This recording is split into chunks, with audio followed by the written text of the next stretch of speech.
Hello friends, ഗീതഗോവിന്ദത്തിൻ്റെ അവസാന ഭാഗത്തിലേക്ക് എല്ലാവർക്കും സ്വാഗതം. അങ്ങനെ നമ്മുടെ രഞ്ജുവിനെ കൊണ്ടുവന്ന് കാണിക്കുകയാണ് അനാർക്കലിയുടെ മൃതശരീരത്തെ. എന്നിട്ട് രഞ്ജുവിനോട് പറയും, കാൽ തൊട്ട് വന്നിക്ക് മോളെ എന്ന് പറയുമ്പോൾ രഞ്ജു ചോദിക്കും, എന്തിന്?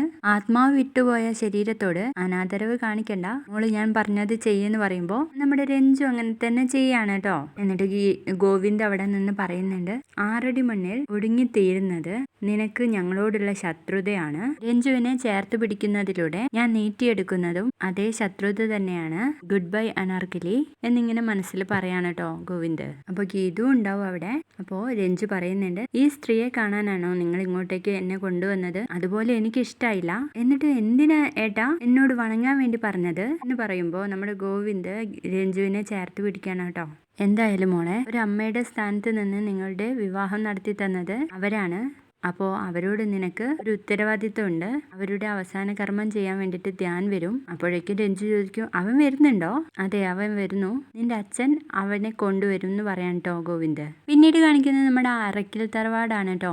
അവിടെ മാർഗഴി ഉണ്ടാവും. അപ്പൊ പ്രിയ വന്ന് മാർഗഴിയോട് പറയുന്നുണ്ട്, കുറച്ച് ദിവസം ഇവിടെ നിൽക്ക് മാർഗഴി ചേച്ചി, ഞങ്ങളിപ്പോ പരിചയപ്പെട്ടതല്ലേ ഉള്ളൂ എന്നങ്ങ് പറയുമ്പോൾ നമ്മുടെ മാർഗഴി പറയുന്നുണ്ട്, അല്ലല്ല, നീ എന്നെ ഇതിനു മുൻപേ പരിചയപ്പെട്ടിട്ടുണ്ട്. പക്ഷേ ഗീതുവിന്റെ ഡുവൽ പേഴ്സണാലിറ്റി ആയിട്ടാണ് എന്ന് പറയട്ടോ.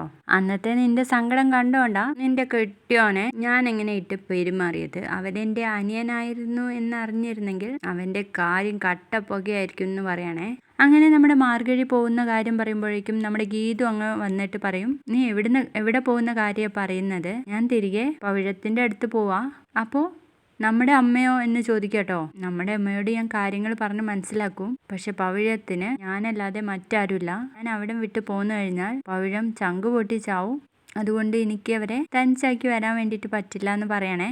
അങ്ങനെ നമ്മുടെ മാർഗഴി അവിടുന്ന് ഞാൻ ഇടയ്ക്കിടയ്ക്ക് വരും എന്നും പറഞ്ഞ് അവിടുന്ന് ഇറങ്ങി പോവാണ് കേട്ടോ. അങ്ങനെ അത് നോക്കി നമ്മുടെ ഗീതവും ഗോവിന്ദും കൂടി കെട്ടിപ്പിടിച്ച് ഉമ്മ വയ്ക്കുന്നതാണ് അവസാന ഭാഗമായിട്ട് കാണിച്ചിരുന്നത്. അങ്ങനെ നമ്മുടെ ഗീത ഗോവിന്ദവും അവസാനിച്ചു.